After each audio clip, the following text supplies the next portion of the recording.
Welcome to the Capital City Crew podcast. Join your hosts Jeff, Owen, Josh, and Herman as they dive deep into the game of Malifaux.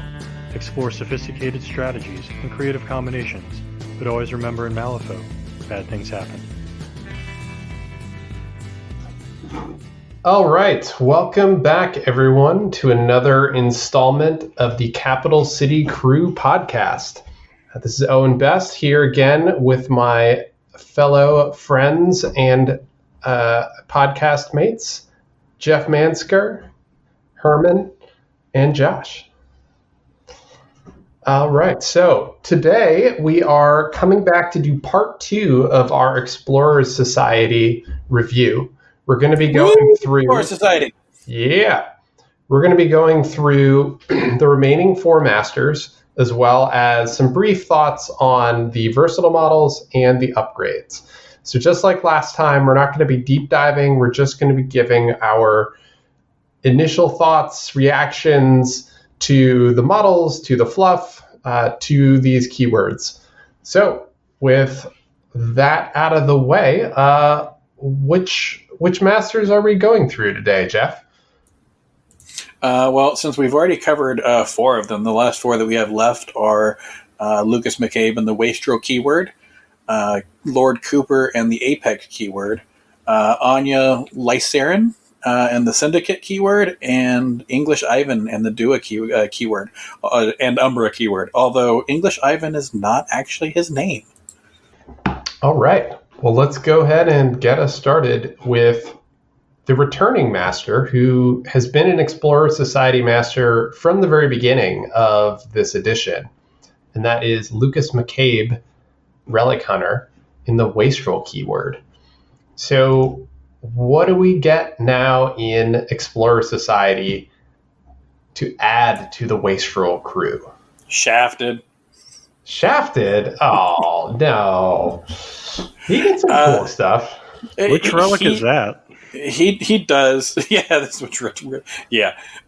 He does, but you're missing out on the awesome Shadow Effigy and several of the other really potent things that Ten Thunders had, and you're making up for it with there are some other things that you can bring into the keyword, but I think in general, Lucas plays much better in Ten Thunders. They have better upgrades, and some of their general things are really good.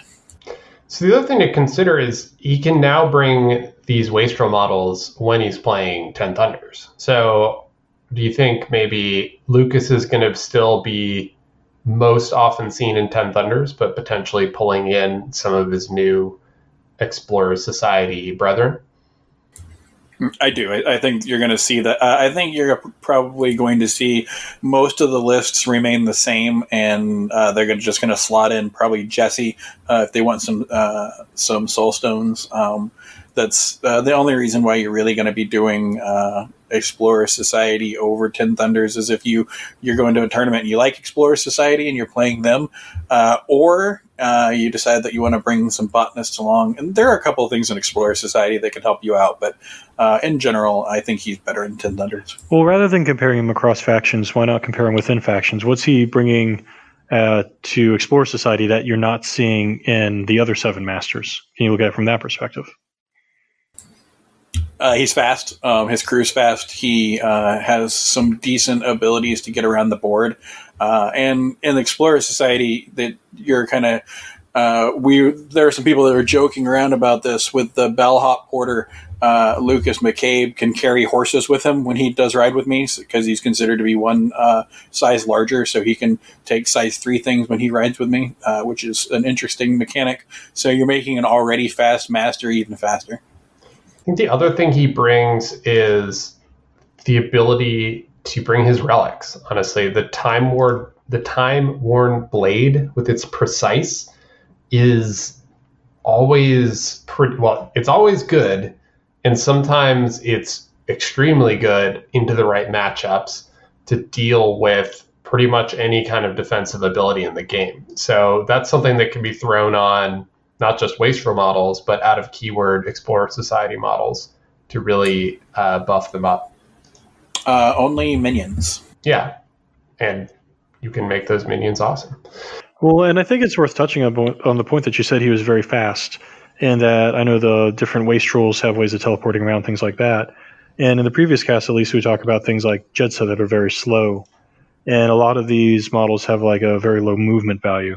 So I think that that's something that's really worth focusing on that makes him unique, even if he's necessarily better in another faction, makes him unique within his own faction. Agreed. He's also just got some cool new tech. Like the Cryptologist is just a really interesting concept for a model. So Cryptologist has a bonus action, Antique Timepiece. It says resolve any effects on a target friendly model that would resolve at the start of an activation and do not attach any upgrades. So in the Wastrel keyword, that's mainly going to hit the looted supplies ability, which removes a scrap or corpse marker to draw a card. So you have a bonus action that can just draw a card, which is pretty handy. But there's potentially other useful abilities in either cross-faction models or other models in Explorer Society or Ten Thunders that could have some useful interactions there. Well, you can also stick an upgrade on something that's in your crew, and then use the Cryptologist to resolve the action, which means that model will gain not just the looted supplies, but will also gain fast because it's something that happens at the beginning of the turn for that model. And then you can use another model to pair with Luna and do Luna Give to pass that upgrade off to something else so that it also gains fast that turn. Yeah. So I think the Cryptologist can add some really interesting effects there. It also has a ranged blast attack, which is handy. So some interesting effects there. I would have liked the Cryptologist better if their Antique Timepiece wasn't so that target number wasn't so high. Needing a 9 and then a 9 of masks in order to get the really good portion of it off. That was a little bit of a deal breaker for me. Yeah, that's fair. Well, I mean, the other piece too. Yeah, well, that's on the par with the other obey actions. Like, yeah. That's pretty normal. I think on the Lawyer and Guild, it's a 9 of Tomes. Except it's not an obey. You have to remove a condition on the target in order to make it do an obey type action. So it's not just, if it was just a straight obey, I'd agree with you. But I'm having to remove generally fast from a model in order to get that model to act now. And I think that's kind of it feels bad when you do it. Well, if you think about it though, you're basically, that model would have gotten fast on its activation, assuming it had one of McCabe's upgrades. So you're saying basically get fast right now with the first part of the ability, then remove that fast, take an action. So it's like you're still going to get that fast on its turn, but it gets to do something immediately, which is pretty awesome. So, yeah, I mean, it's not as good as an unconditional obey, but I think it potentially has play. We'll have to see it more on the tabletop. I mean, the biggest thing that I don't like about Antique Timepiece is that it's friendly only, and the trigger, it can remove a condition. And now that would be cool if you could use it on an enemy, remove the condition, and then you'd be able to obey it. So remove focus, obey a model to do something, but you have to use it on your own guys, and you can't use the fast that you're getting from resolving the effects in the beginning because the triggers have to be, or costs have to be declared or paid when you declare the trigger. So it's just, I feel it's very cumbersome and clumsy. It is one of the rare instances of condition removal in the entire faction, but at a terrible cost. A suited 9 is a lot to pay for condition removal. Yeah, and I think they could have done other things with this. I just don't think I don't think the Cryptologist came out very well. Yeah. So aside from that, something that did come out of this that I actually do like is Jessie Holiday. And the big thing that I like about her is, and I think Weird did really well with this one, I use it as basically a soulstone miner, or use her as a soulstone miner or a prospector. She gets me cards from looted supplies. She gets me soulstones every turn. And she can make scheme markers, and her gun has a 12-inch range. stat 6. So when things get near her, she can actually cause them some damage. So she's a little bit better than a prospector. Probably not as good as a soulstone miner, but what more can you ask for? And has a shockwave attack that doesn't have a gun on it, which is a rare beast indeed. Well, and the 10-inch range on that is pretty nice, too. It's also a shockwave that targets willpower, so she can pair up with certain other models, like in EVS.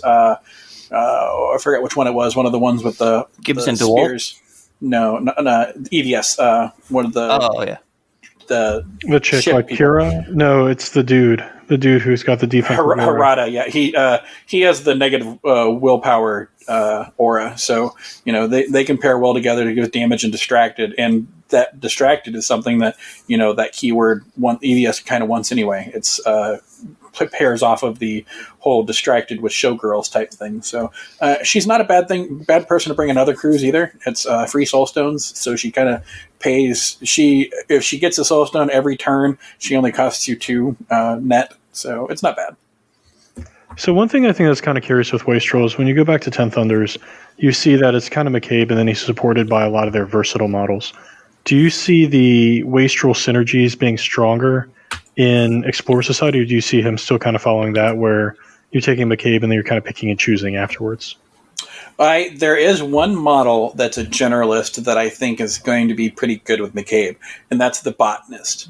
And that's due to the whole removing markers, and every time you remove a marker around the Botanist, it gets a grow token. So you can have a defense 7, move 6, willpower 6, stat 6 guy that's running around. Now, granted, he only does 1, 2, 3 damage and gives staggered, but they can make themselves a pretty beefy little, defense 7, 7 wounds for 6. It's pretty good. Can't be moved, and he's wicked, so he gets to hit you if you try to walk away from him. Make pretty good little tar pits. Well, the other thing too is that goes really well with looted supplies. Which is the Wastrel, basically the Wastrel keyword ability of removing a scrap or corpse marker, which if you have a Botanist within 4 will trigger. So, I think there is potentially a lot of synergy with the Botanist. And it also makes a little sub game that you can play if you're playing against a crew that likes bunching up. McCabe loves when people are bunched up together just because of how he works and his whole rear up and hitting people with his whips. Jessie has her new Soulstone Torch, which is a shockwave, and now the Botanists also make shockwaves, so you can have an interesting little shockwave game going. So looted supplies doesn't actually remove the marker, so it won't trigger the Botanist ability, but, then it's just more free card draw. But Archaeological Dig does. And McCabe and Luna both remove them to attach upgrades. Yeah. So in the first turn, if you have a Botanist that's standing next to that ski marker, within 4 of that ski marker, and McCabe picks it up to attach a upgrade onto himself or somebody else, and then Luna digs another one, you've already maxed out the grow tokens on the Botanist to make it that defense 7 and willpower 6 with a 6 move. Lucas McCabe, 8 Botanists. Who knew he had a green thumb? Nobody knew. Yeah. Okay. Well, should we take a quick break and move on to the big game hunter? Move on to Herman? Game. Oh. Hey, that's how I roll, baby. Yeah. All right. All right. We'll be right back.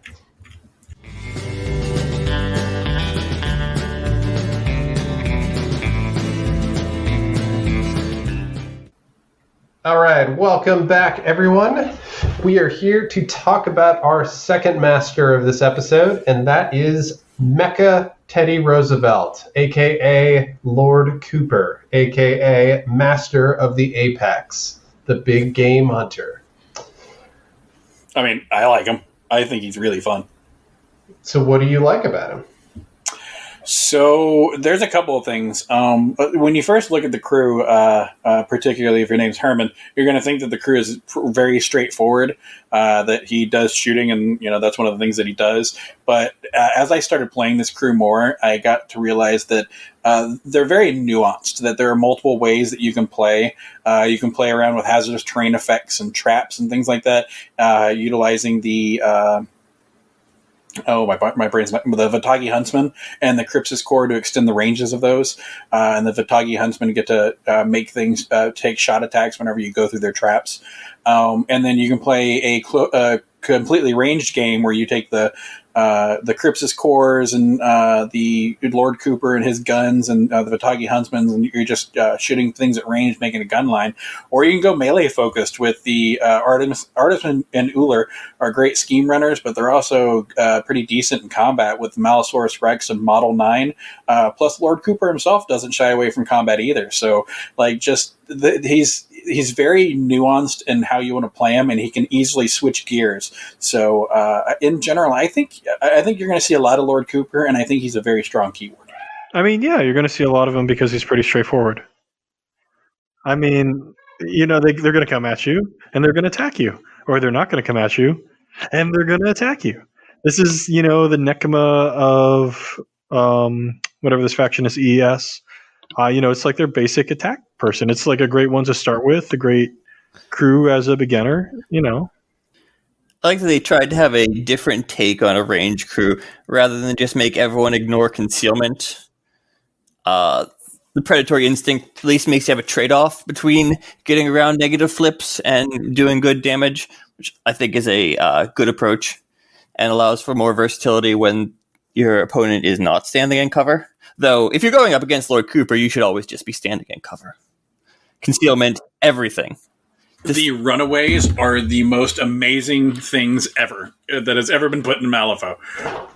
Yeah, let's talk about those, because that's a really, I think, while maybe we could debate whether the keyword in general is straightforward, I think the Runaways are definitely a wacky and unique addition to this crew. What do we think about them? Well, I guess first, what do they do? What are they going to be doing in your main, in your game plan? So they're going to start on the center line because they're forced to. But in general, your goal in using the Runaways is to either hamper the enemy crew with them, using getting people distracted and then making Lord Cooper take shots at them, or getting them into your opponent's deployment zone and using escape to give yourself a whole new hand and drop a scheme marker literally anywhere on the map. It's super powerful. Your opponent can't just ignore these Runaways, but at the same time, at any point in time, if Lord Cooper needs a Soul Stone, he can always kill off one of these Runaways and get a Soul Stone back from doing it. But if you decide that you're going to take out the Runaway, which it's not that hard to do, they're only defense 4 with 4 health, but you gain Adversary Apex for that turn if you are the one that kills the Runaway. So it's kind of one of those damned if you do, damned if you don't type of things, and it's great flavor. I will tell you, I have shot a Runaway twice with Lord Cooper and not hit it twice, so it's not a given that you're always going to hit the Runaway, because you cannot cheat for the Runaway. It's specifically listed in the rules. So it's pretty interesting, and I like the addition of them. Yeah, they drive you slightly nuts because like their stats are just low enough that you don't want to put anything into them, but you need to kill them, but just high enough that every now and then a random card is going to get you. The other thing I'll add, Jeff, is it's not adversary apex for one turn. It's adversary apex that cannot be removed as long as Cooper can see you.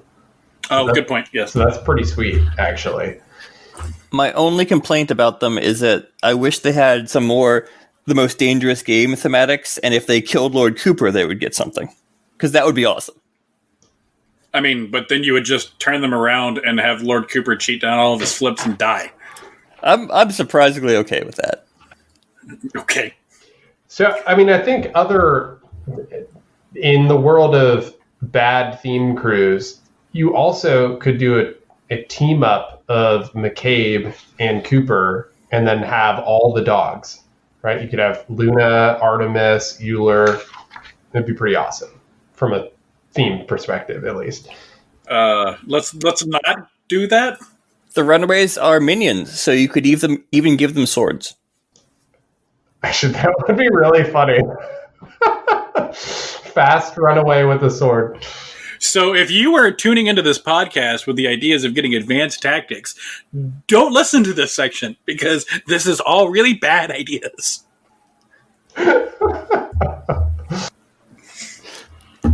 Moving on.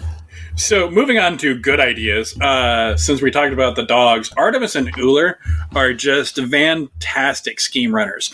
When they work in tandem with each other, between Artemis having nimble and move 6, where you can move 18 inches of the board, and Uller having by your side to throw down a card to put itself within 2 inches of Artemis, they can both get across the board incredibly fast, and they can be wherever you need them to be. On top of that, with their scheme marker removal shenanigans and positioning shenanigans for things, I love them both, and I will take them both in every time that I take Cooper. I've actually taken them outside of Cooper as well, just because sometimes you just need somebody that's fast and can get you across the board. When it comes to playing against him, does he have a lot of ways of ignoring armor? Cooper, yeah, well, sort of. Usually the things that have armor are constructs. So the Vitagi Huntsmen have an ability called On the Hunt, and if they're targeting a construct, they do 2 irreducible damage. But that's one of the things I like about Explorer Society. They actually make your keywords and the terrain types actually matter. So, for On the Hunt, if you're a beast, you can push the target 4 inches. If you're a construct, you take your 2 irreducible. If you're living, you gain adversary. If you're undead, you gain injured. And so if you're a combination of like an undead construct, you get 2 of the effects, and they're cumulative. So you see the same thing with Jedza and the terrain types, and it's pretty awesome. Well, I was just thinking about like ways of playing against him where if you're able to force him to take a lot of negatives on damage, then you're looking at going down into those min values, and then you use like armor and shielding to overcome kind of like this gunline effect. That's basically what you can do against it. Rely on the fact that if they're using their predatory instinct to get the attack bonus, they're going to be at even more negative flips to damage. And very few of the models actually have anything above 2 for their weak. I think Cooper and the Malosaurus are the only ones that do. So if you can get them down that level, it's not hard to have enough armor or shielded to mitigate that damage pretty substantially. What's really cool is, and this is kind of one of those the deadliest game type things, is Cooper's ability to just hand out Apex at the beginning of his turn, or at the beginning of the start of the turn. He basically says, "I'm going to hunt that model," and if you don't get that model to a safe place, he is going to kill it, because he can. If you're in the open, he can take away the positive on the attack and give it to a positive to the damage flip, and we all know how deadly that can be. So your leader's within his line of sight and I call her out or him out, you better get him to a safe place, because he will take them down. So I have a question for our resident Neverborn player. The Malosaurus Rex is keyword Fey, so which at first glance seems a little bit random. There is a fluff justification for this, but what are your thoughts on the Malosaurus going into Fey? I'm actually really keen on the Malosaurus into Fey.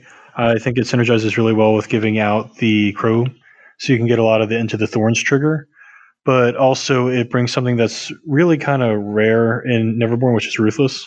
And so up to this point, you've had Carver and Hooded Rider as your 2 choices. So now you're actually bringing in Malosaurus Rex, and I actually really like Titania just as a crew. So it really strengthens up a faction weakness by having it. Would you take the Malosaurus Rex over the Hooded Rider, though? That's a really tough one. Possibly, because with the roar and the push, you're kind of getting the ride with me action. I would actually. Yeah. The lashing tendrils. If you take the Mysterious Emissary and you're throwing out the hazardous terrain, and then you can use the lashing tendrils to push them through your hazardous terrain, getting free melee attacks against them. I actually would, in my personal opinion. I haven't play tested it, but I think I'm kind of leaning towards there. I do wonder if having like the Hooded Rider's super bonus action, like turn 3 or so, where it can attack a lot of models, makes up kind of a bit of a difference. And I think the Hooded Rider is a bit more durable. But otherwise, yeah, I think there's some definite overlap to be had there. Yeah, the terrifying 12 and the 12 wounds makes this and hard to wound. And hard to wound makes this a pretty durable beast. So one of the things that's really fascinating in Fae is that Titania hands out a lot of injured. That reduces your willpower and increases the terrifying on the Malosaurus Rex as well. Yeah.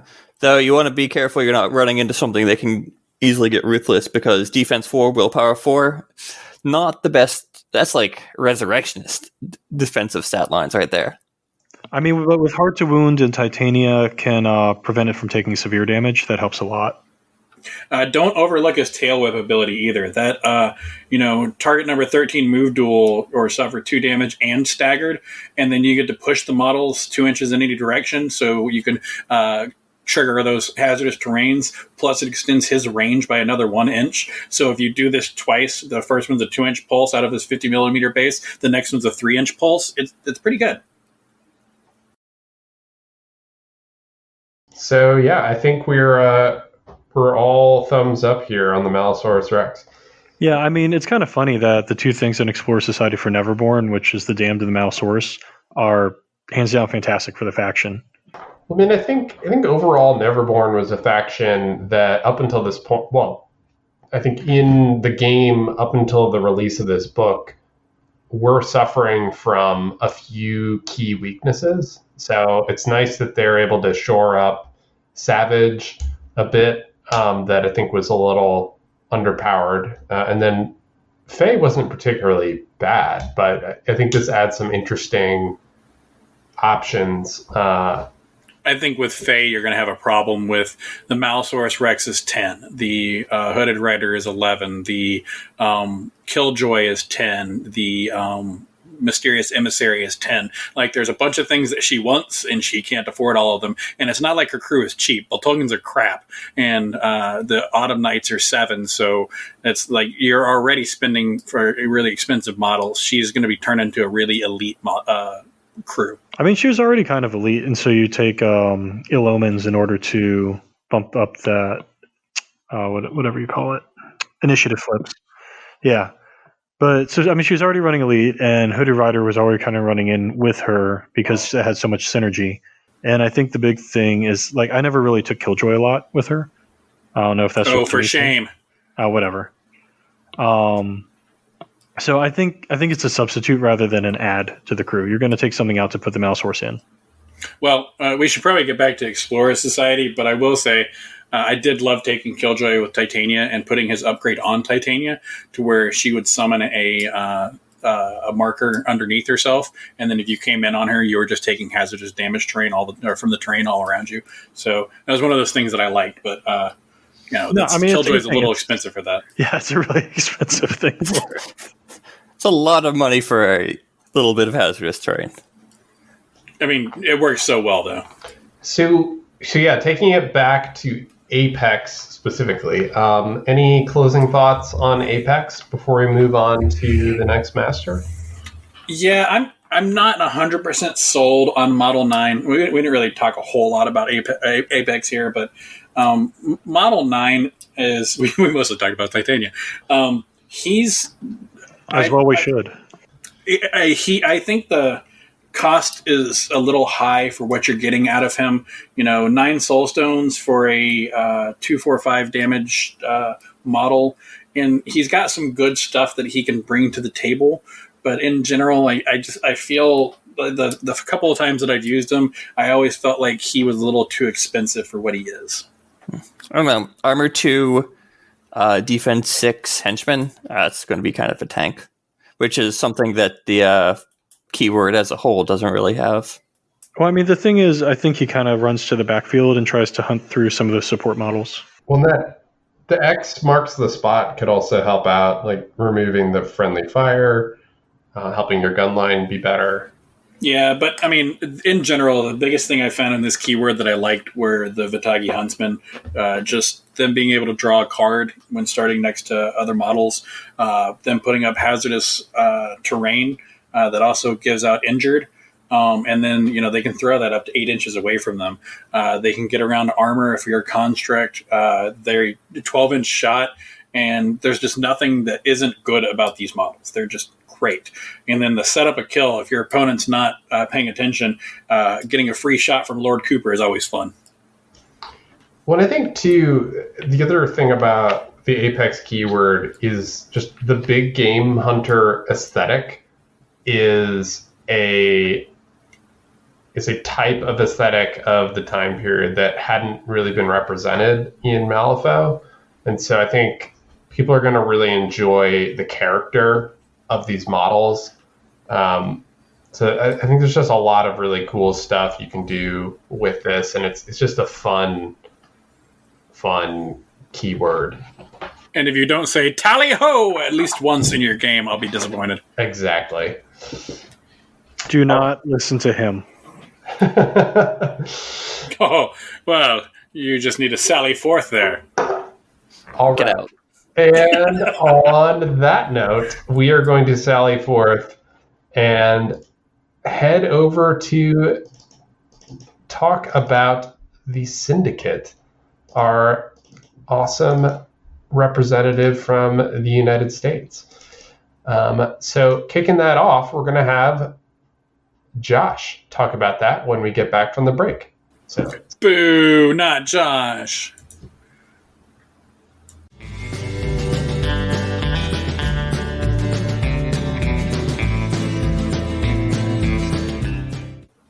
all right. So welcome back from the break. We are here to talk about Anya Lycarian, the head of Condor Rails, aka the Syndicate, and also the representative from the United States in the Malifaux universe.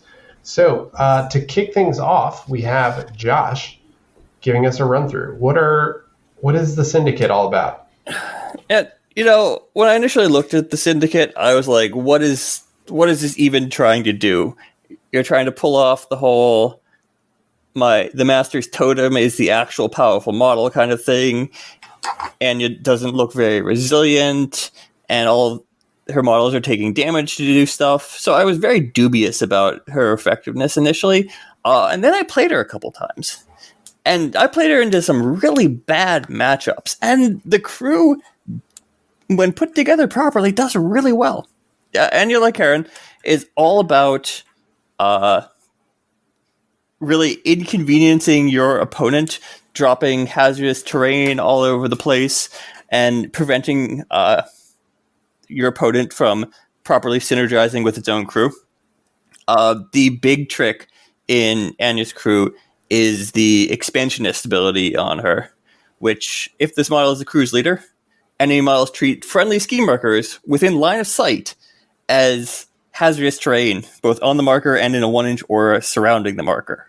So this lets you pretty casually drop hazardous terrain just all over the board while simultaneously achieving objectives to score victory points and win the game. You get that real twofer to hurt your friend or hurt your foes and help your friends.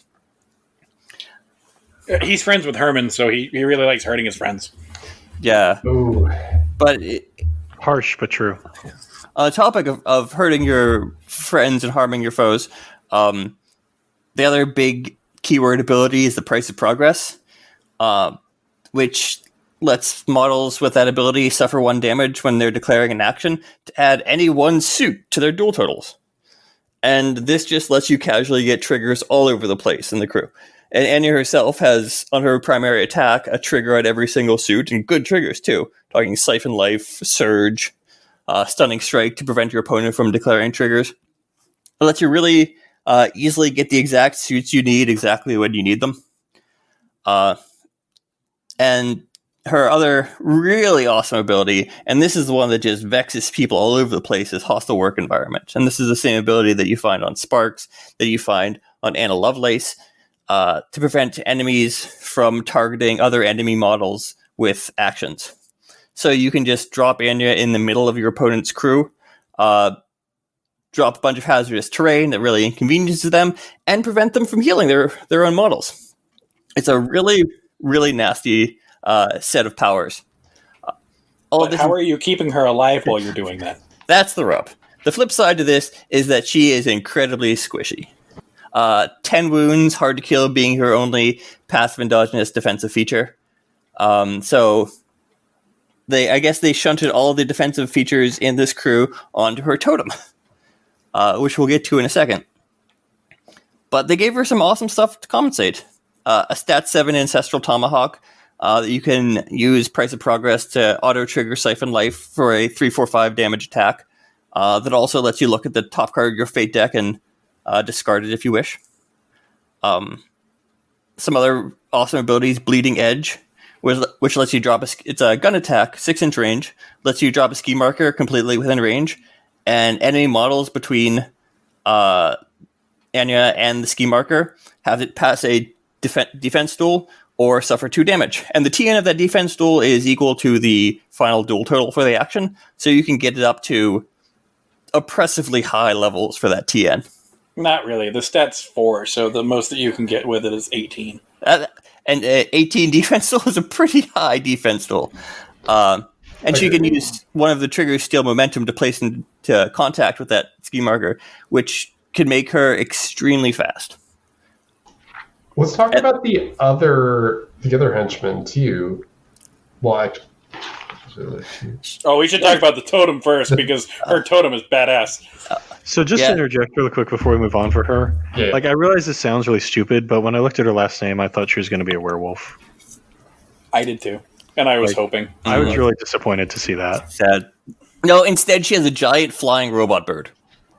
It makes sense. It's an easy transition. Yeah, it's logical to have a giant flying robot bird. At Sovereign, her totem, 50mm base, large bird, flight, high speed, armor 2, and Sounds of Thunder, which is that the exact same ability that the Shadow Emissary has, or just a very similar one? I think it's similar. It's not. I don't think it's the exact ability, but it's very similar. That once per activation, when Sovereign moves, enemy models within a pulse 2 have to pass a defense duel or suffer 1 damage and gain stun. And Sovereign himself also has Price of Progress, which you can use to readily trigger AoE healing for the crew.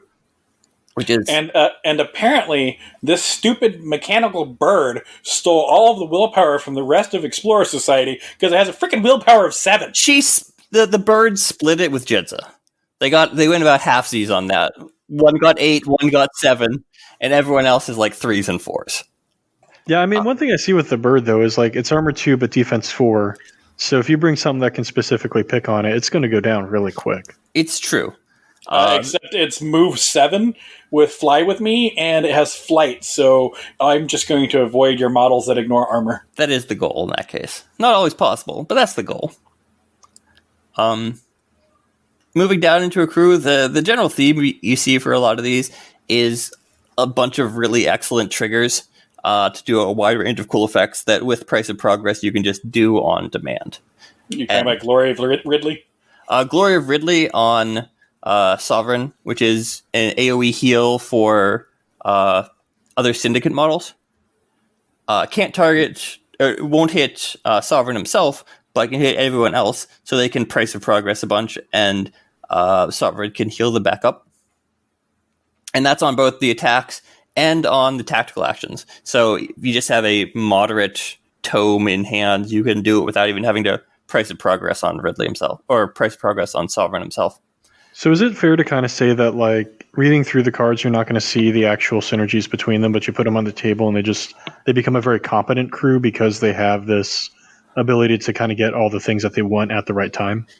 That, and just, I should have realized this sooner with how much I like Jakuna Umbra in the Urami crew. Being able to just put hazardous terrain in the middle of the opponent's field is a really nasty ability. To just gum up their works and have them suffer every single time they try to do something is an incredibly strong capability. So I think my approach with this would be to have the surveyors go in, because they're moderately tanky, really good minions, and they can make a hazardous aura around themselves with Field of Steel. So you combine that with Anya, so when people do actions, they're taking 2 points of damage because they're 2 separate sources of hazardous. I think that might be a pretty good route to go with this. you can even do it one better than waiting for your opponent to take actions, in that you can get either from Anya or from other models out of keyword, get unresistible forced movement. The Union Buster ability on Anya just lets you move models as a one action. You can push models within a pulse 2 up to 2 inches towards or away from your target. So, say you have someone in that field of steel plus the aura from a hazardous terrain ski marker, you can just push them back and forth through that, and they can do nothing about that.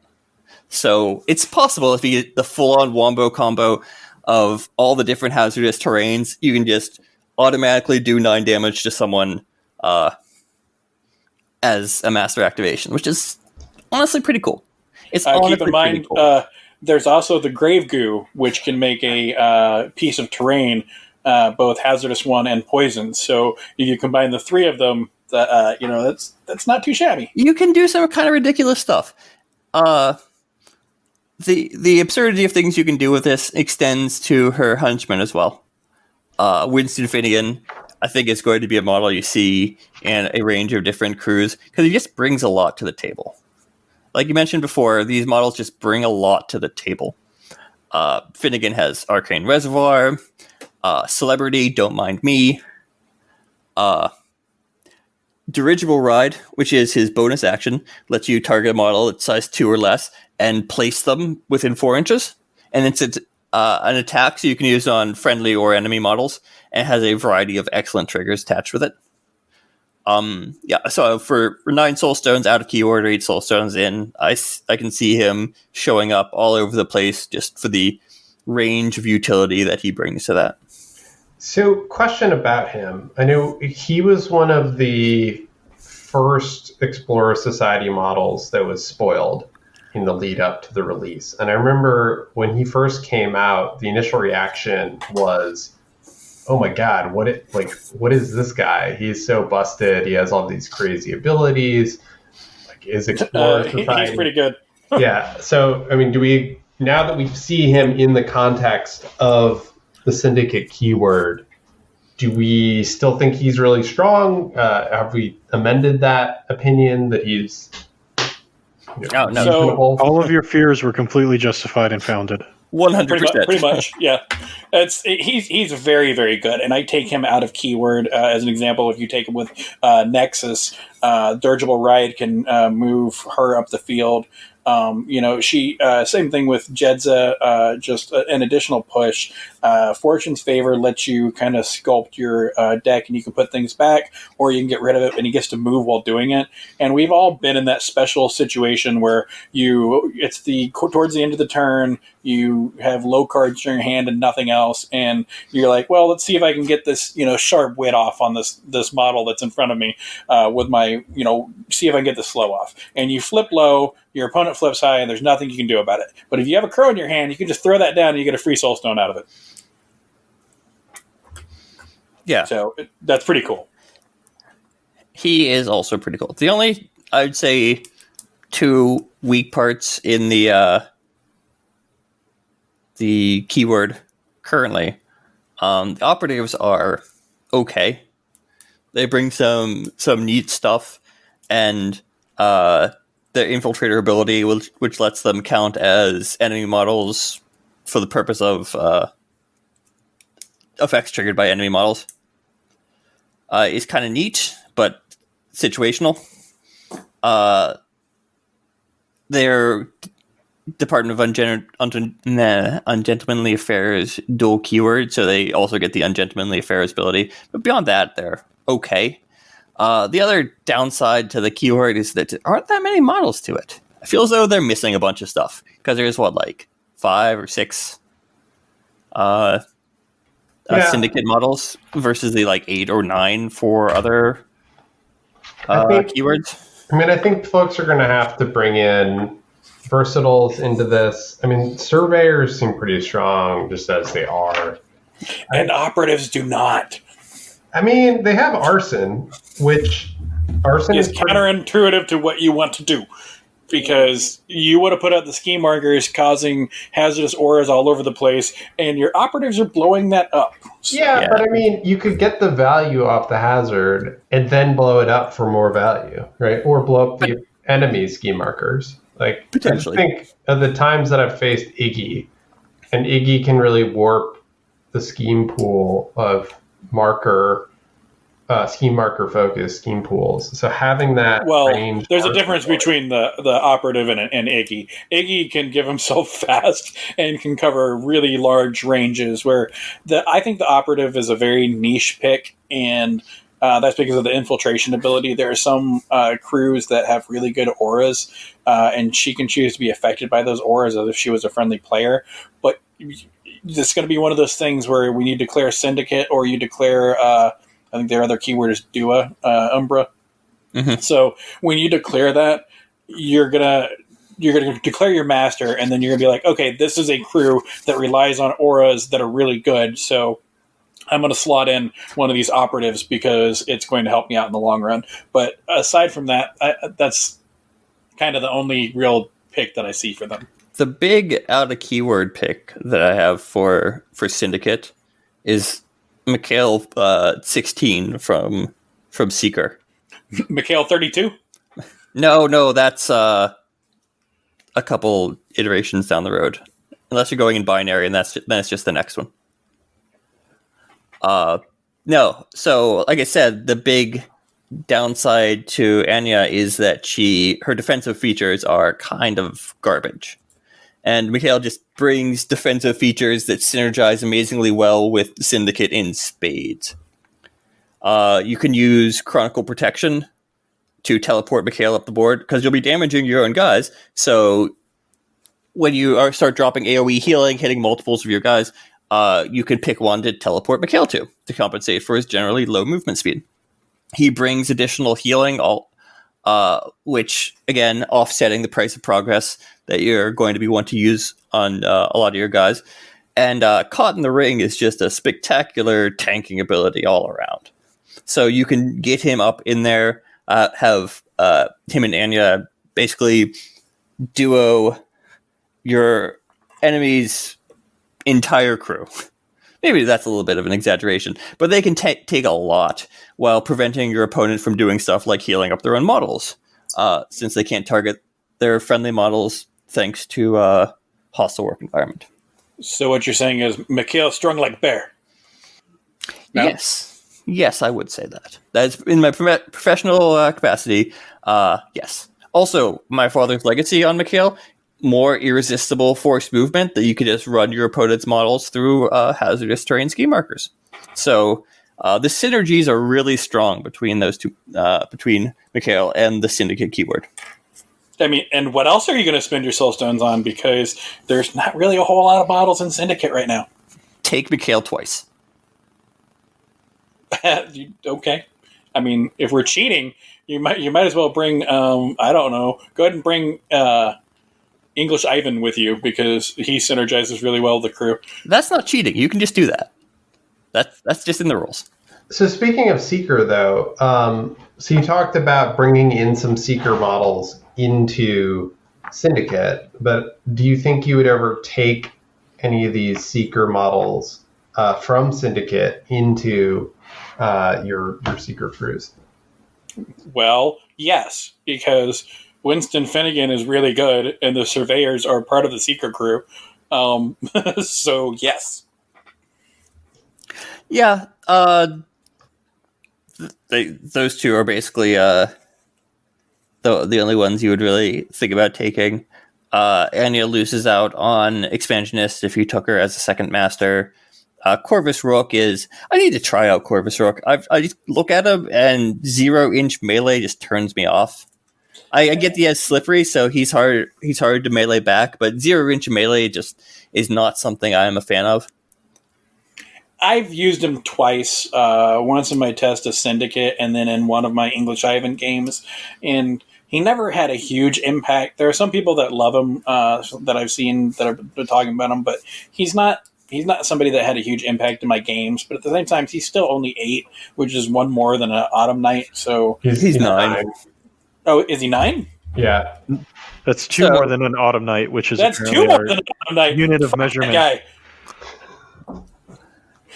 I don't know. How do you care if he's two more than an Autumn Knight? It's a weird benchmark. I mean, that's the standard unit of measure, I guess. We have established the Autumn Knight as the thing. If you're too away from it, that's just a bridge too far. This is a line that we cannot cross.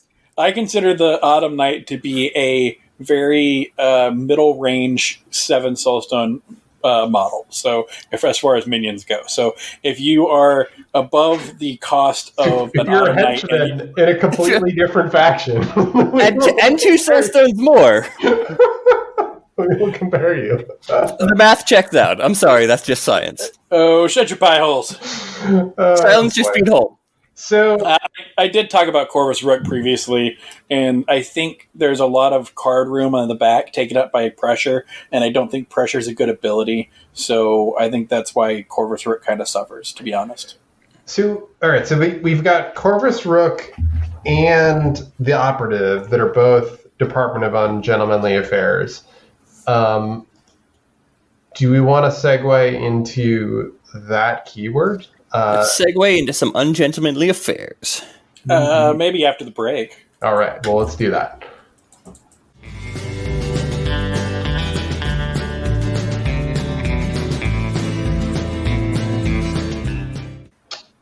All right. Welcome back. And we are going to talk about our last keyword of today, and that is the Department of Ungentlemanly Affairs and Umbra. Well, that's quite a mouthful. I'll be curious if everyone just calls him Dua, which is weird. But English Ivan and his cadre of ghosts and ghost hunters.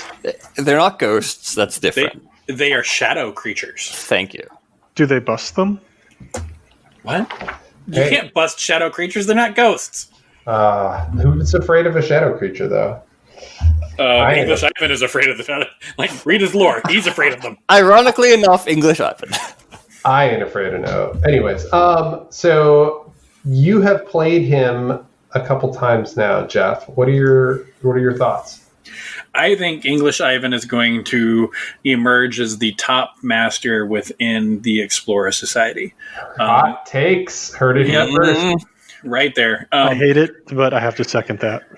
I think in general, between summoning, his utility, his ability to, his defensive abilities that he has, which we'll talk about shortly, and the mobility of his crew, I think in general he has all positives and very little negatives for him.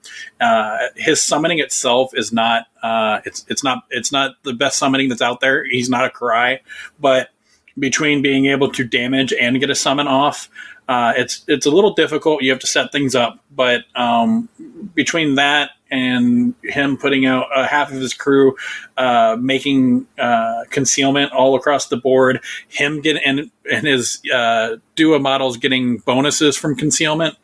And then at the end of the turn, he gets to turn these markers that he creates into scheme markers that he just gets to choose one that it happens to. And their crew pumps out these shadow markers like candy. I think he's a very strong master. There are some counters to it. I would highly recommend that you take not scheme marker, but some form of marker removal, which we found in one of our games to be very handy. And if you can keep those markers off the board, he turns back into a normal master that's very beatable. He does have the weirdest summoning. So it was definitely interesting because I had dropped a Savage into him. And one of the things that happened is very fortunate for me, I think, is that I had Thunes. So his summons come out in the middle of your crew. And so you need to have some sort of way to handle that, or else you're going to get log jammed up in your deployment zone, and he's going to be able to spread the board and do whatever he needs to do. So I was kind of fortunate in that matchup in that he popped a guy out, and the guy immediately went into an Ice Pillar, and I was able to keep my distance that way. But if you don't have something like that, then it's kind of a return of the old Alp Bomb from the Dreamer when he drops a bunch of Alps in there and you got to deal with it. And that's something, along with this crew as well, you're going to have to handle that. Now, the nice thing I think about them is that they do have kind of lower willpower, but they have higher defense. So if you see Dua coming up, you can kind of start to look for those things within your own faction in order to kind of counter it. And that's a good point for just Explorer Society in general. If you have models, this is why I think Neverborn may be a good counter to the Explorer Society, because they have a lot of models that target willpower. But like the Nocturne, he's defense 6, but willpower 3. The Dua people, the Brock Inspector, the highest Umbra model you can get, defense 6, willpower 5. Even the Totem, which is actually really good, Mr. Mordrake, defense 6, willpower 4. Willpower is the way to go when you want to target these guys. Unfortunately, most things that target willpower are also usually ranged attacks, and that whole concealment gets in the way. Yeah, these guys are extremely strong, having defense 6 across the board on the minions. That's going to be, I think, pretty tough for a lot of crews to really attack into. Yes, I think if you can kind of combo in like Terrifying as well, so that way, even if you have to deal with a defense 6, they have to deal with like willpower 4 into Terrifying. So something like Rezzers, who seem to be much more on the kind of attacking defense side with their meaty zombie fists, can at least leverage that as well through their upgrades. Yeah, they are statted like summons. Their summons are statted like summons. Lower defensive stats than you would expect on a model of that cost. Lower resilience than you would expect on that model from that cost, except for the fact that you're just passing out concealing terrain, or handing out concealing terrain to the majority of the board. And I think that's really going to skew things. And most people are going to throw a fit over the Brock Inspector, and because of Death Touch. It's 2/3/4. I mean, it's a 8 Soulstone model that does 2/3/4 irreducible damage. It's great, but if you look at what is her name? Karai's Totem. I was going to say, an 8 Soulstone model with Terrifying 11 and a 2/3/4 Death Touch? That sounds real familiar. I wonder where they pulled that stat line from. Yeah, they're basically a Kiryu that doesn't come back. Now, I will say, in games, I found that you, as an opponent, have very good control over whether Brock Inspector comes out. If you hold the high cards in your hand, there has to be a willpower 6 model that he targets, that Ivan targets, in order to get a Brock Inspector out.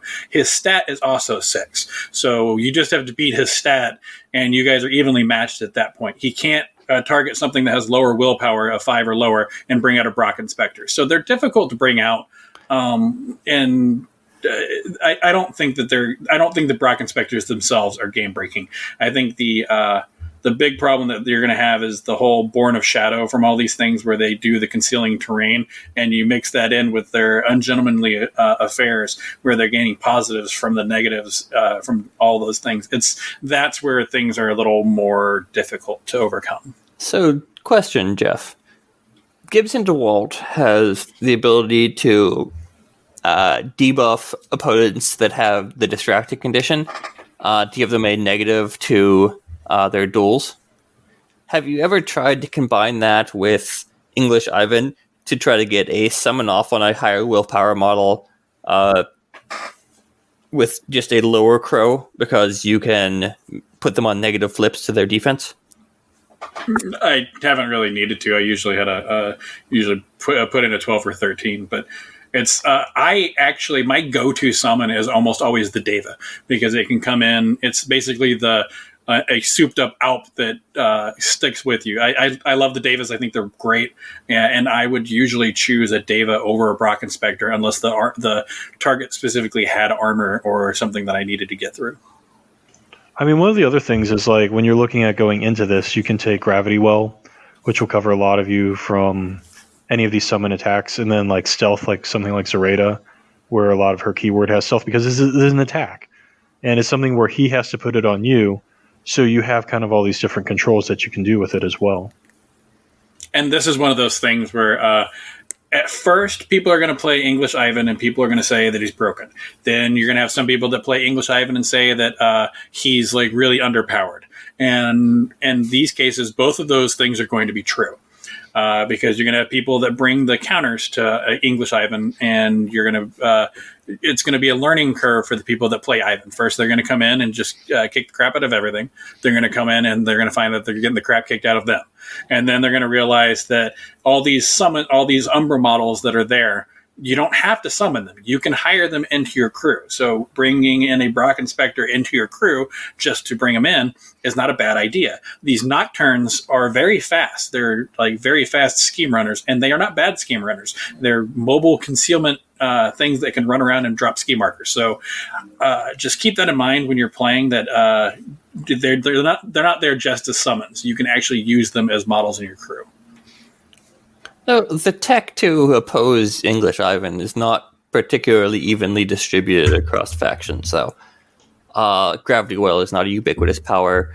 Blown Apart or Thriller Driller, or the ones that let you just casually remove destructible terrain, are not ubiquitous across factions. You see that being an issue, like him being played into factions that can casually remove destructible terrain being a significant weakness, but if you don't have access to that, you're going to have problems.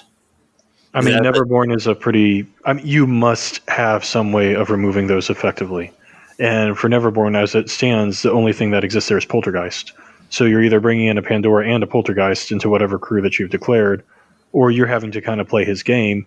So now you're looking at, can I bring in Black Blood Shaman to spam focus? Can I bring in things that ignore concealment? And then can I bring in things that are kind of stealthy on your end? And so that's where it's kind of interesting. So like you look at ES as a faction, and you have things like Lord Cooper, the Gunline. You have things like English Ivan who are reaching out. And you have this kind of faction-wide low willpower. That's where things like Zoraida, where you have that stealth and that willpower, kind of can play into the entire faction if you don't know what your opponent's going to play. But against like things like English Ivan, they don't get locked out. They don't get screwed, even if you don't have those tools where you can easily hire them in out of keyword. And having your Brock Inspector turn around and smack English Ivan in the face because he has low willpower is it's not a fun prospect. It is a very fun thing. Absolutely fun.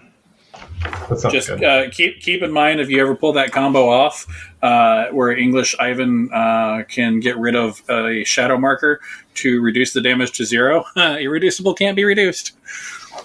That is true. Says so right on the tin. You're right on the can. So, I mean, I think as an Outcast player, I'm not as worried about this because you have access to both Gravity Well and Blown Apart, which are going to counter a lot of the effects here, as well as some models that attack willpower. I mean, getting all three of those together puts you in kind of a wacky Super Friends type of list, but I think the tools are there to try to deal with this. Yeah, I mean, like Guild has Lone Marshal who simultaneously ignores concealment and gets rid of summon models. I will say, when you declare your master and the other person declares English Ivan, then you pick your strategy, your schemes after that. Don't play his game. If he's not near you, he's not summoning, and he can't do anything about it. And I can tell you, if you play a game where you plan on accomplishing your schemes on turns like late turn 3, 4, and 5, then the first beginning things, he's just trying to get his stuff into position. And if you're playing an English Ivan crew, you want them to be near you. And sometimes it's just like, I would probably not take English. They're not a slow crew, but they have very slow movements, and staggered really hurts them. I would probably not bring English Ivan into a corner deployment scenario.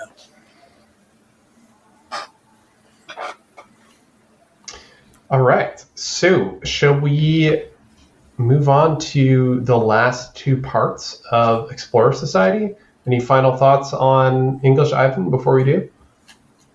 What are the last two parts of Explorer Society? The versatile upgrades. And upgrades. Oh, yay. Okay, sure. Try to contain yourself. Yay. I know parts are escaping, but try to contain yourself. The upgrade portion is we can combine these into two, because the upgrade portion is going to be pretty short. Yep. All right. We'll see you guys when you come back.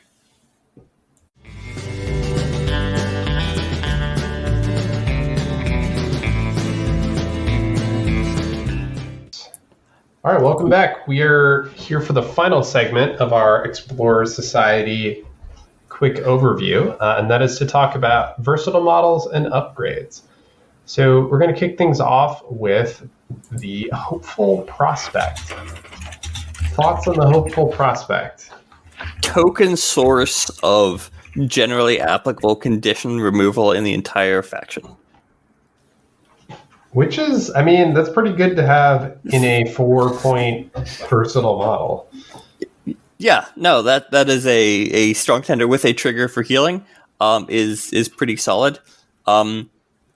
The key thing you have to remember about the hopeful prospect, its blissful ignorance ability is mandatory. You have to discard a card and then draw a card. Full stop. The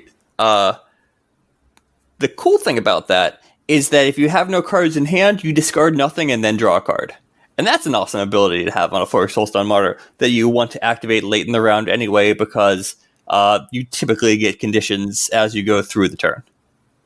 I will say it's pretty fun with the Hopeful Prospect and his good show ability, and very thematic of Lord Cooper focusing and shooting something. And when he kills it with the Severe 7, he can, the ability is called a good show. The Hopeful Prospect looks over and goes, "Good show, old man," and then he gains focused again. So that's kind of neat. And then immediately gets to shoot a second time. Exactly. He gets to use his bonus action, get rid of the focused, and shoot again. I mean, I think the thing that really stands out to me on them is that they're cost 4, and they've got cost 4 stats, but they have hard to kill, which makes a phenomenal difference for a model in that kind of point range. Yeah. No, they are a solid piece all around. Insignificant being their only downside. And if you can live the dream and you actually manage to kill something that's a cost 5 or higher, you get to turn into something else that's worthwhile. But would you want to get rid of your only condition removal? Maybe. That's the thing. You can, but would you want to? Well, that depends. On in a crew like Cadmus, yes, because Cadmus can turn if you put poison 2 on me, I can turn it into focused 2. So I don't really care about the hopeful prospect, but then I probably wouldn't hire him. So all right, no, they're solid, super solid. So let's move on to the Alpinist. This is one that I was kind of surprised by the art when it finally came out. Did not expect Robot Goat, but pretty awesome.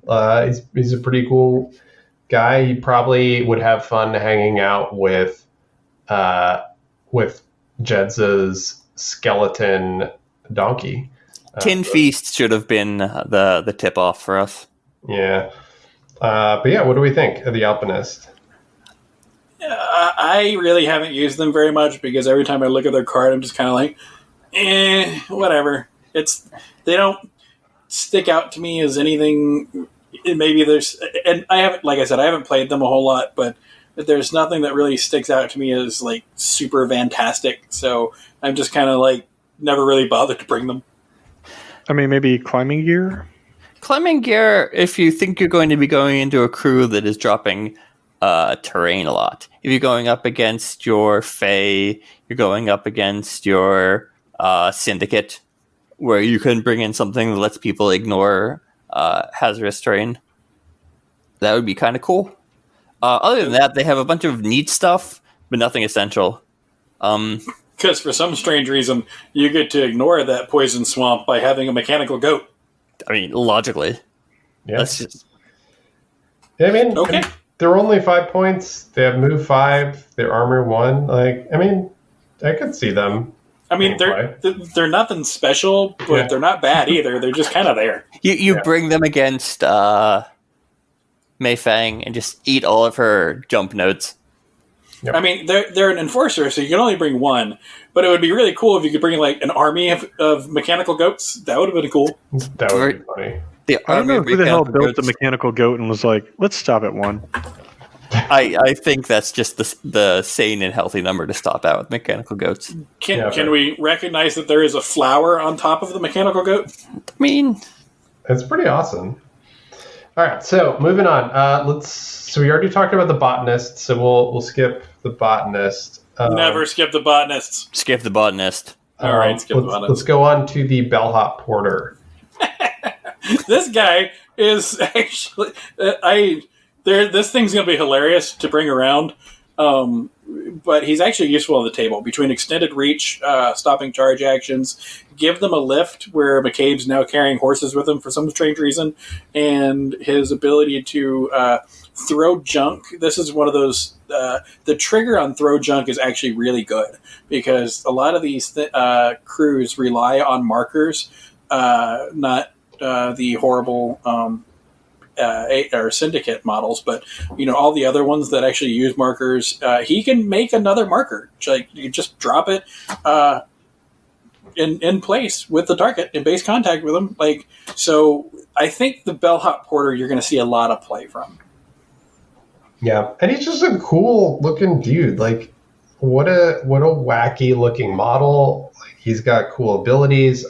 The give him a lift, the plus to size, I think, is going to have some sneaky play around giving your guys line of sight to enemies or over your own guys that people aren't expecting.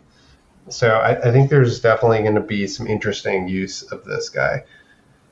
And I'm going to be extremely upset, judging by the picture. He's got a huge body and this tiny little head. If somebody doesn't paint this guy looking like Beetlejuice, I'll be very upset.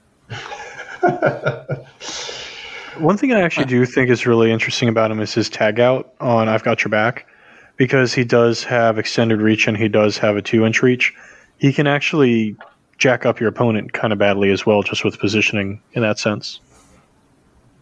True. Yeah, he's a solid model, and you'll see him quite a bit at 7 stones. You'll see him around. Yep. All right, moving on to Vernon and Wells. This one's a really wacky-looking combo model of a Stargazer in one of these crazy, like, circle motorcycle bikes. It's like the Wild Ones crew. Yeah. Definite inspiration there. This is another one of those. They have a whole bunch of neat abilities coupled together in one place. Head in the Clouds is a cool bit of defensive tech. Well, that's going to be one of the big things that you bring Vernon and Wells for is, number one, all these crews that we talked about with a low willpower, which is a weakness of Explorer Society, Vernon and Wells help you get around that. So that's pretty nice. And their strong stat is the stat that everyone's going to be trying to pick on, too, with willpower 6. Right. And then Arcane Shield is something that's just all throughout Explorer Society. But the whole you take a wheel where after she takes a walk action, she can discard a card to take an interact action, that's really good. Head in the Clouds does anger me a little bit. It's the classic Gremlin design philosophy of make these models too good for their price point by putting in a weakness and then just include something that circumvents that weakness. But you're bringing in an 8 Soulstone model and it's a 3-inch aura around it. And on top of that, the one thing that I really like about her is I've thought about bringing Vernon and Wells into a EVS crew and Harada with the negative willpower aura that she puts out, and then doing Glimpse of the Void to automatically bury things. I thought at a 10-inch range, I think that's kind of cool. My one concern with this model is, while it is a 50 millimeter base, that's a lot going on for 50 millimeters. I'm concerned that this model will be huge. It'll be like one of the Wild Ones. Hopefully not as difficult to assemble. Yep. All right, let's move on to Mr. Nagatoro, the brother of one of the members of the EVS crew. As a McMorning player, I am bitter about the fact that everyone gets neurotoxins except McMorning. Gee, I wonder why. Maybe they shouldn't give the poison ability. So this is going to be, anyone that's been listening to our podcast is not going to be surprised here. I really like Mr. Nagatoro because I really like obeys. I've said it a whole bunch of times, but between him being able to get first of all, he's a henchman, so he can stone for it. But with being able to use bully, if you're targeting your own models, it becomes a 7, and the mask gets thrown in just for fun. That's pretty good. I like that ability. Or wait, it's between bully and voice of the society. He costs a little much for his melee attack, but I think you bring him for the obeys action. Being able to target your own things with a stat 7 obey is pretty good. Also neurotoxin, because preventing you soul stones or triggers is freaking amazing. And there are a number of crews that can hand out poison. Cadmus, EVS. EVS with their stat 7 range 10 ability to give people poison too. And don't forget backroom dealings, where you can just see your opponent's entire hand. And if you're targeting a lower cost than you, auto trigger surge. He pairs very, very well with the EVS crew because of the poison interaction. Plus, his obey and backroom dealings are both willpower, so he can actually, oddly enough, I think it's his brother in EVS that gives the negative to willpower aura. So just the two of them work really well together. Oof, awkward family reunion. Yeah, maybe that's not actually odd at all. And then, it says his melee weapon is a Harmatongi's tooth, but it looks like a giant meat cleaver to me. That's because it's carved from the tooth. Because Hormatongi's teeth are really big. Okay, I'll... Oh, don't you know Hormatongi, the Titan from the other side? Yes, I know. It's a good other side crossover, naming and Easter eggs in here, I think, across the faction, which is really nice. It looks like something that a frat house would use to haze somebody. There is something interesting I've noticed with Explorer Society. And on his obey, he's got the trigger harsh teachings that give it a model injured 1 and focused 1.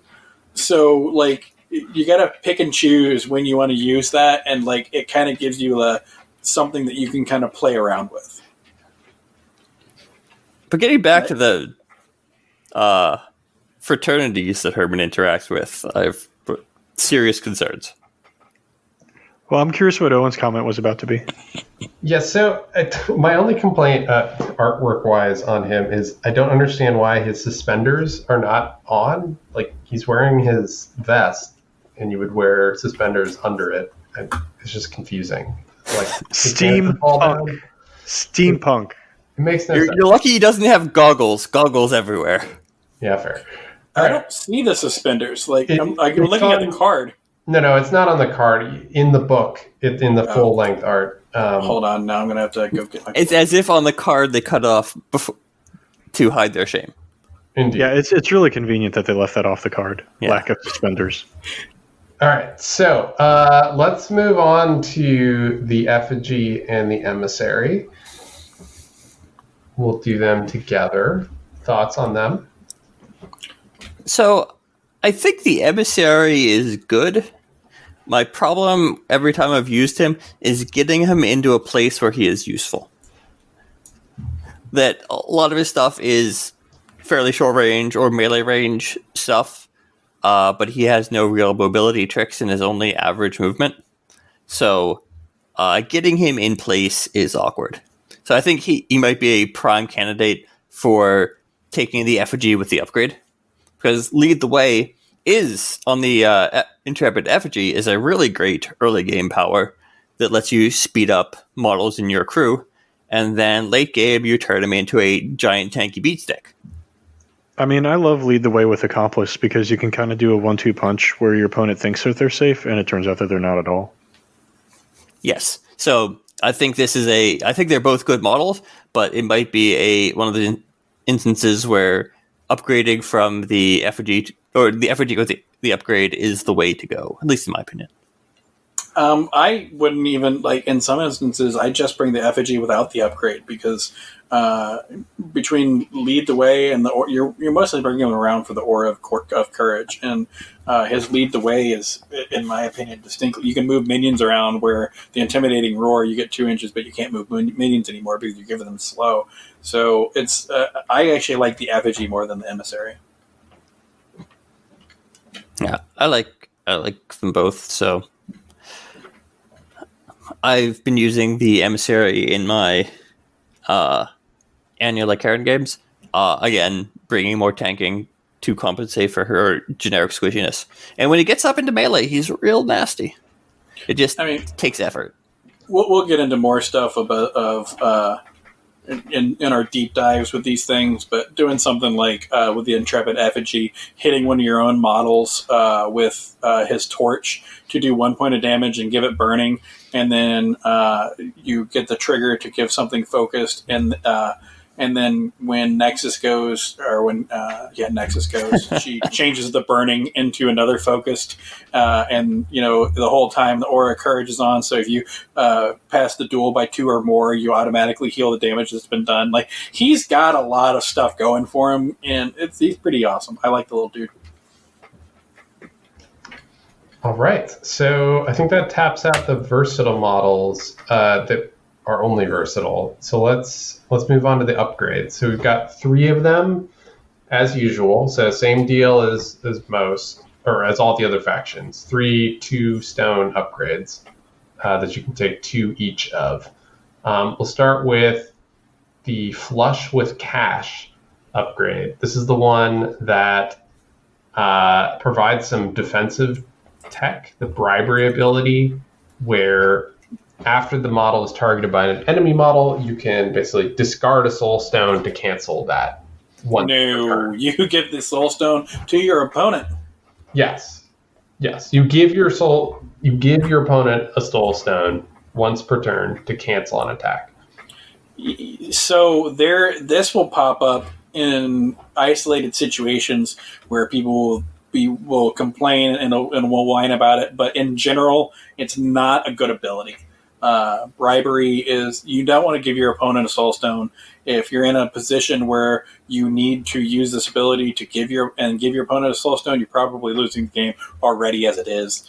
Disagree. I can't see a time when you're really going. I mean, there are going to be times when you're like, hey, I need to get this model here to pick up this thing, and somebody's last ditch effort, and you just cancel it out. There's going to be little situations like that, but I don't know. Paying 2 soul stones, I can't. I don't like the upgrade. Take it and you put it onto a model that has hard to kill. They get it down to that one last one. They make their second attack. You cancel it. Yeah, I mean, I think the trick is, I don't know that it's worth it for that one ability, but how about for insurance? And that is after a friendly is killed within 6, you get a soul stone. I mean, that seems really good with Cadmus. That's my immediate thought, is Cadmus, who's summoning a lot of things, maybe English Ivan, who's summoning things like that. You're potentially getting your money back. Yeah, the issue with bribery is that it's once per turn. So unless it is that literal last attack, they're coming in with their powered up Lady Justice with a full hand of cards. You can stop that first attack, but they still have 2 more coming potentially. The hard to kill, as mentioned, is probably one of the killer apps, Cadmus being the other one, since you could turn all the... I have to see the wording on that. Would models with parasites count as friendly models being killed next to you? I don't know the wording on. Yes. So the parasite, yes, it would. But it has to be killed by an enemy model. Is the key though? Well, yes, but it is. Yeah, it's not like you can't arrange that in Cadmus. I mean, you can put it straight up on. You can put it on Anya, and she's got hard to kill, and then she'll cancel it off. Actually, hilariously, you could, if you had Cadmus going against a crew that kills its own guys, like some Reser crews, you could be getting soul stones off of that. Okay, so we're going like really corner case situations. No, I think the best thing on this card is putting it on a minion for excess funds. You don't even have to go anything weird like that for Cadmus, because the end of round actions, you can obey people with Cadmus to make them attack. No, true. Yeah. All right, so let's move on to, I guess, quick round the horn. Are we going to take this for sure, maybe take it, or going to leave it at home? Situational, but better than Jeff thinks. I'd give it a maybe. Yeah, it's a maybe for me. Yeah, maybe as well. All right, let's go to treasure map. This one, the big thing on here is deadly pursuit.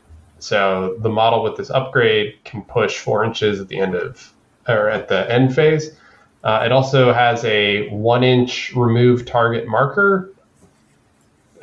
I disagree. I think the biggest thing on this card is buried treasure, the marker removal. That's what you put on Nexus, and then she uses this to remove a marker from anywhere within, what is it, the 10-inch aura of her? No, the 12-inch aura of her, as long as her model's near it. Great denial piece. That's a use that I did not see. I think this one, a forward push on an important model at the end of the turn is pretty awesome. Yeah, it also fixes some of Nexus's movement abilities. The 4-inch push is awesome, like you were saying. So I like this ability on Nexus. Y'all will never guess which crew Jeff has been playing a lot of. Anya? Big O, 100%. Good call. Yeah, no, how about not? I really, out of Explorer Society, the 4 masters that I like the most were English Ivan, Jedza, Nexus, and probably EDS. Those are the ones that I'm going to mostly stick to. But yes, I love Cadmus. I love Nexus. That whole keyword, I'm just really looking forward to those models coming out. Carry the Loot is also a really solid ability because card draw is always a solid ability. Agreed. Yeah. So quick votes. I think this one is going to definitely see play. Yeah, I mean, as the Gaining Grounds changes too, like Deadly Pursuit was much more important to Gaining Ground 0 than it is to Gaining Grounds 1. As the years turn, this is going to come into vogue and out of vogue, I think, along with that. Agreed. Yeah, and I've been caught in corner case situations where at the end of the game somebody deadly pursued a Beast of Blessed of December over to for what it was, catch and release or something. I don't remember what it was. Yeah, I mean, Rubaru can do it. The Undercover Reporter can do it. It's a really useful ability in those situations when you set it up properly with the strats and schemes. Yeah. Yep, I like it. All right. So, and then final upgrade is Hidden Agenda. This one is doing some interesting stuff. This is a fun one. Backup plan is nice because anytime your opponent cheats in an opposed duel, it just suffers 1 point of damage. So that's you get something down to hard to kill and you attack it again, it's screwed one way or another. So I like that. And Double Cross, being able to cheat with the card face down, any of those Lynch players will tell you this is a good ability. Yeah, that's anytime your opponent has to choose their cheat card without knowing what you have is an opportunity for value. Just stress them out. It's terrible. I hate it. I hate it so much. And I think the last part of this card will not get used very much because the 2 upper parts you're going to want to put on high profile models that impact the game a lot more than minions, and the last one can only be used by a minion, where when you reveal a scheme, the minion gains fast. I would rather have this on like a crew's leader or one of the henchmen or enforcers in the crew that are pivotal, as opposed to a minion that's running around just to give it fast later. That's kind of weird. All right, and so that brings us to the end of our Explorer Society quick overview. Thanks everyone for listening. Any closing thoughts on Explorer Society? Spider chicks are hot. They are Jeff's favorite. But yeah, I think overall, Explorer Society is going to really bring a lot of interesting things to the table. I hope that it energizes folks and gets some interest going to get some games going. So definitely check out Vassal and get this started. Yeah, I think this is a well-designed, well-rounded faction shaped just like Spider Chicks. Yeah. Josh, any last thoughts? I think they have learned a lot of lessons on how to make good models and have demonstrated that by making a whole bunch of pretty good models. And one very rough mechanical goat. And one mechanical goat. Yep. Yeah, I don't think. I think just what we said in the first podcast, or the first episode of this podcast, or the first episode of the Explorer Society podcast. There we go. That the faction as a whole is not broken. There may be some models that need some slight tweaks here and there, but every faction also has those models. So I think that Explorer Society is definitely coming in this equal place with a lot of other factions. Except we're going to put the cryptologist and a goat in a corner and let them think about what they did. Awesome. All right. Well, we will see you next time on the Capital City Crew. Thank you for joining us for this episode of the Capital City Crew podcast. We hope you tune in next time.